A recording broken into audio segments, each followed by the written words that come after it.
Welcome back to Bio 6612. We're going to talk about exploratory data analysis for longitudinal data today, as well as a couple different types of data and formats that you can see it in when it comes to longitudinal data. So first I want to introduce some basic notation for longitudinal data.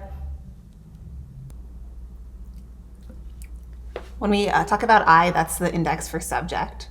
And now we have a new index, J, which is the index for the observation or time point. Hold on just a second.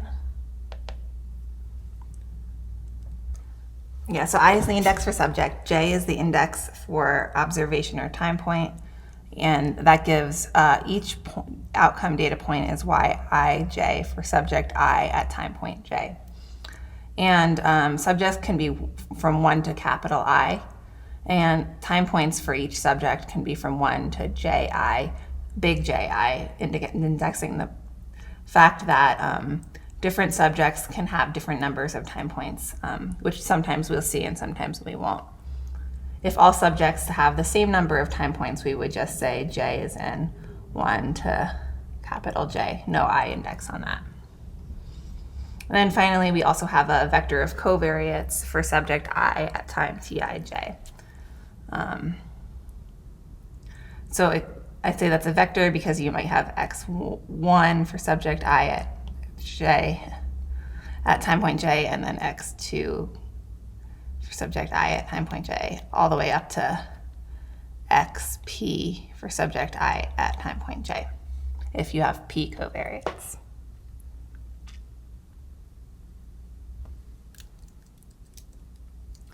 So longitudinal data can be balanced or imbalanced. And so balanced data is a little bit easier to deal with. This happens when observations are collected at the same grid of time points across all subjects. So say you have a longitudinal study where your outcome Y is measured at week 1, week 2, and week 3. With balanced data, you would have Y1, subject 1, being measured at all 3 of these time points. And subject 2 would also be measured at all 3 of the same time points. That means that the total number of observations, which Ji is going to be the same subject, so J1 is equal to J2 is equal to J3, etc. And the actual time at which that is being measured is the same. And the pig weights data, which I will introduce in a couple slides, follows this balanced structure. And this is just easier to deal with because you have the same consistent grid of time points across all subjects. However, you can also have imbalanced longitudinal data at which observations are collected at different time points across subjects. So you might have subject 1, say Y1, and they might be measured, say you have them measured at the first week, and then they're also measured again at week, say 6, and then they maybe are measured again at week 9. And then you might have another subject that doesn't get measured at all at week 2, but then they have a measurement at week 3, and they have a measurement at week 5. So they have a total of 2 measurements, and subject 1 has 3 measurements. So you just have different time points and potentially different numbers of measurements for each subject. And the CD4 data that we're going to look at in a few slides follows this imbalanced structure. And this can be a little bit harder to deal with methodologically. So the imbalance versus balanced data has to do with the actual structure of the data. However, when you actually load that data into R or SAS or another language, it can be in long or wide format. And so knowing how to differentiate these two and figuring out how to transfer your data from long to wide format is an important thing to know how to do. So when your data is in long format, each row is one observation value at one point in time. So there's a single column for the outcome and a separate variable indicating the time point at which a particular observation is made. And this format is often used for plotting, but it can be useful for modeling as well. And then the wide format is where each row contains all the data for a given subject. So you might have, and there will be multiple columns for the outcome, one column for each time point at which the outcome is measured. And so this format is sometimes required for modeling, but not all functions require this format. And it's kind of an inefficient way to store data that's imbalanced for reasons you'll see with the CD4 data in just a minute. However, going between the two formats is a thing that you should know how to do. And I'll provide some code for that. So first, let's look at the pig weights data. This is balanced data. And in this data set, there are 48 piglets were weighed each week for 9 weeks to measure their growth over time. I say it's balanced because there are nine weeks at which it's measured, week 1, 2, 3, 4, 5, 6, 7, 8, and 9, and every pig is measured at each of those time points. In this data set, there are only 3 variables. There's ID number, which identifies each pig, num.weeks, which is the time variable indicating the week number, and then the weight, which is the body weight in kilograms for pig I at time t. And I say it's in long format because you have only one measurement for the outcome in each row. So this would be subject 1 at time point 1, and then subject 2 at time point, then subject 1 again at time point 2, subject 1 at time point 3, and so forth. And you can load this data. This data is part of the semi-par package. Semi-par stands for semi-parametric. You can do lots of cool regression with this package. And you load the data using this data pig.weight statement, and then I'm just printing out the first 6 rows of the data set here.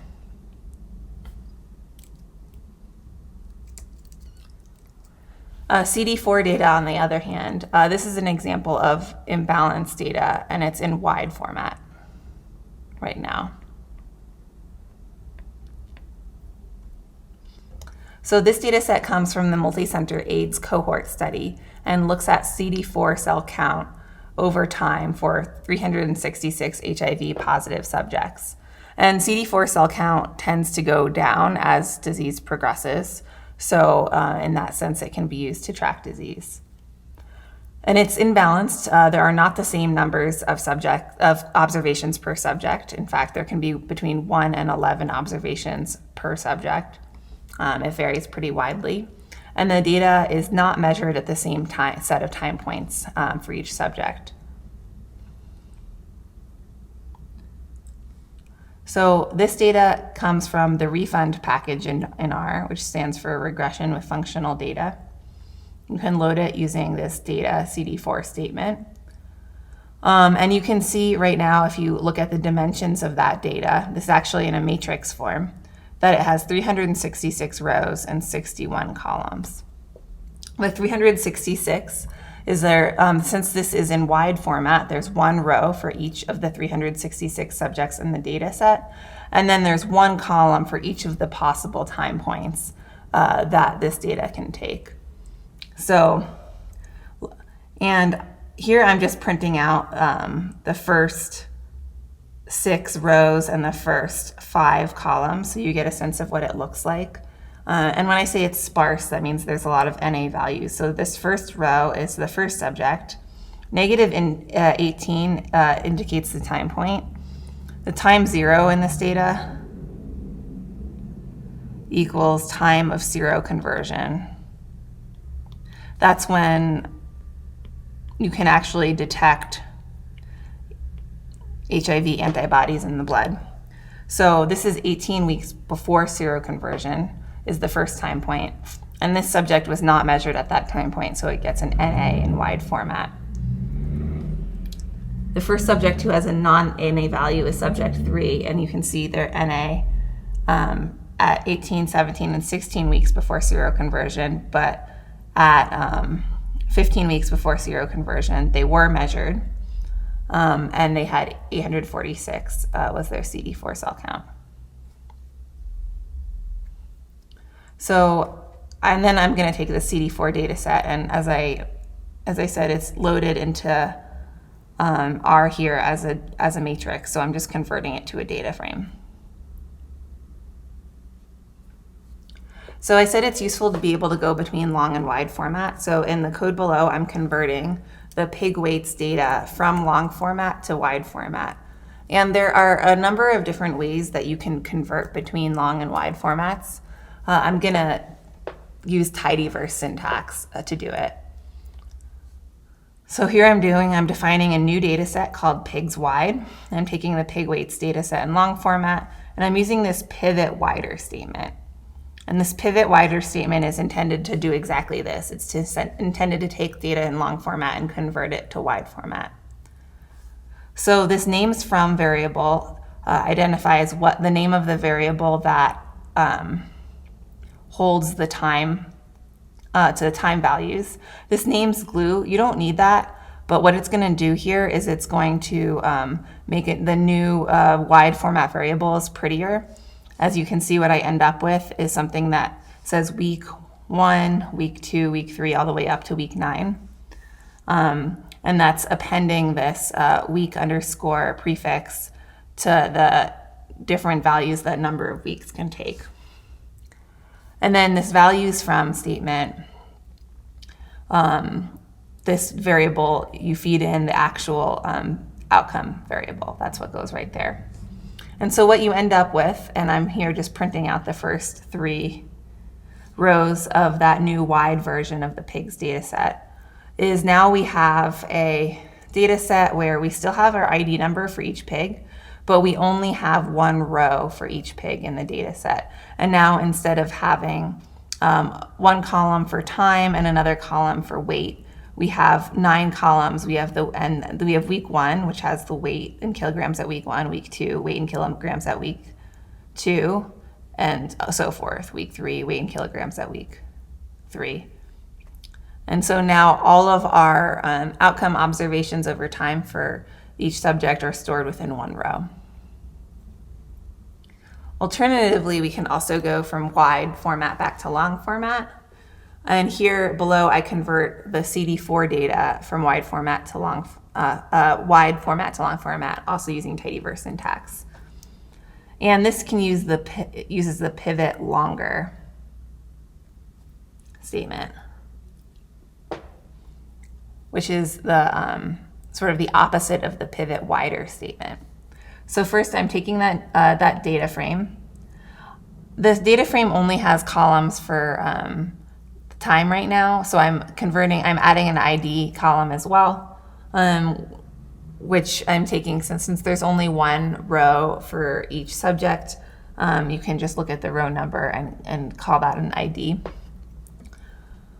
Then the pivot longer statement, I'm saying, okay, which columns do I want to put into long format? And any column that has to do with time. So that's everything up from the negative 18 weeks up to seroconversion to 42 weeks after seroconversion.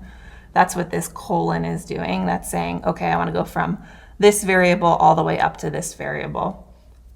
The names too, that's whatever you want to call your new time variable, and I'm going to call it time. And the values too, that's where what you want to call your new outcome variable, and I'm going to call my new outcome variable CD4 count. I'm also converting that time variable from character to numeric, and I actually would encourage you to run each of these lines separately so you can see for yourself what they're doing. And then, as you may have recalled, there were lots of NA values because there were time points at which some of the subjects weren't measured, so I'm just filtering those out so that we're only storing time points at which each subject was measured.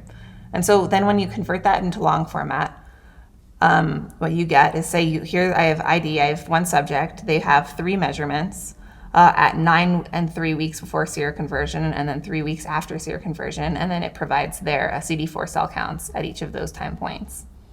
And then you have a second subject, And same, you have the time points at which they're measured and the outcome values at those time points.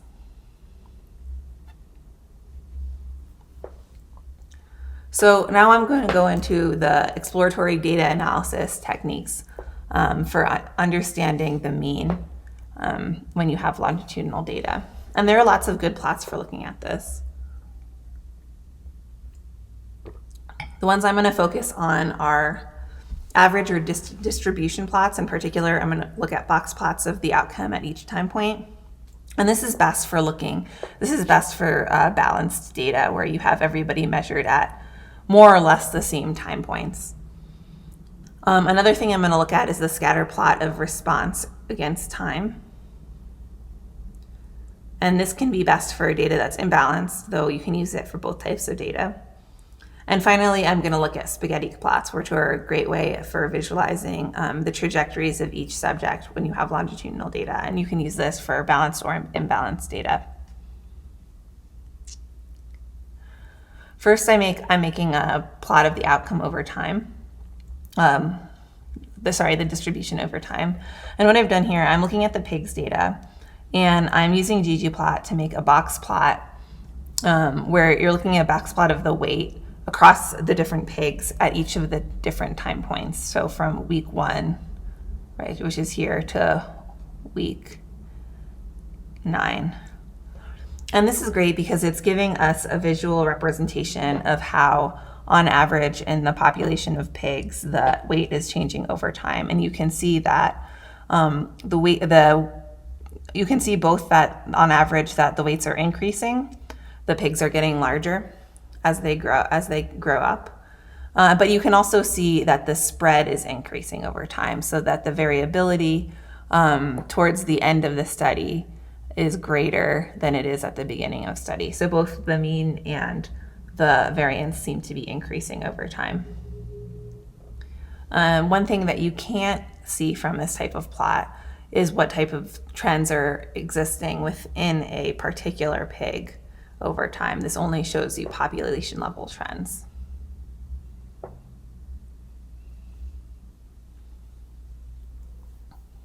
Another plot you can make is a scatter plot where you draw some curves through the mean. And this type of plot can be better for imbalanced data just because you have more time points at which it's measured, but it doesn't necessarily have to be for imbalanced data. And so I actually have 2 different fits to the data that I've plotted here. In blue, I have a regular linear regression fit. And in red, I have a smoothed fit that was fit using a generalized additive model. And in both fits, you can see that over time, the CD4 cell count is decreasing. The smooth fit is a little bit more wiggly, and that would show you that the CD4 cell count is maybe staying pretty flat up until 0.0, the time of seroconversion, which is here. And then it dips most quickly right after seroconversion, and then sort of stabilizes again towards the end of the study.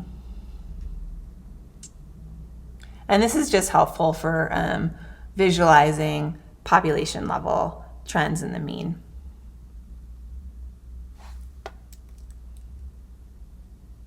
And finally, my favorite type of EDA plot for longitudinal data analysis is the spaghetti plot.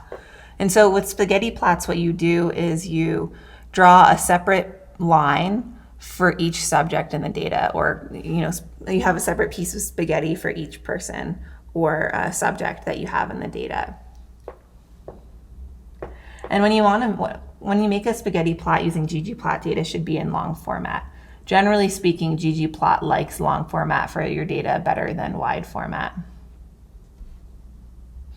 So, and the code down here actually lets you make the spaghetti plot. You start with your data set. I have your time as the X variable, the outcome weight as the Y variable, and I'm grouping by ID number. You can add points, though points aren't a necessary part of a spaghetti plot. I just sometimes think they can be helpful for visualizing where the data was actually measured. That can tell you whether or not you have balanced or imbalanced data. And then the GM line statement gives you the lines that actually make this spaghetti. This alpha argument I have down here, that will make your lines a little more opaque. So if you have really a ton of data that's plotted there, sometimes it's helpful to make it opaque so you can see everything on the plot. And there are a couple things you learn from looking at this plot of the data. First of all, there does appear to be a linear relationship between week and weight, where pigs tend to be increasing in weight over time. And there's also higher variance across pig than there is within pigs, meaning that each pig is following roughly the same trend. And finally, each pig's baseline is important for future observations. And so what I mean by that is if you start at a higher weight here, you tend to finish at a higher weight relative than the other pigs at the end of the study. So we can also use a spaghetti plot to visualize the CD4 data. And I have that actually written here, but the CD4 cell count, the time axis has to do with time of seroconversion, or when detectable levels of HIV virus can be found in the blood, and time 0 is the point of seroconversion. And so I made the spaghetti plot here, and then this line here actually draws a couple of red lines. I highlighted 5 different individuals in red just so you can get a sense of what some of those individual values look like. Because on average, you can see that, and we saw this in the other plot, that we see a decreasing trend in CD4 over time. However, because this is imbalanced data where we don't necessarily have the same number of time points per subject, it can be helpful to see what some of the individual subjects look like. Like, for example, this person only has 2 data points, and they actually are increasing for those 2 data points. This person is decreasing overall, but has a great degree of variability. This person's decreasing with less variability back and forth. So you can just see overall there's a lot. This data is quite a bit messier. There are variable numbers of time points. Some people were measured for almost the entire course of the study, others were not. And there seems to be a high degree of variability, both across subjects and within particular subjects.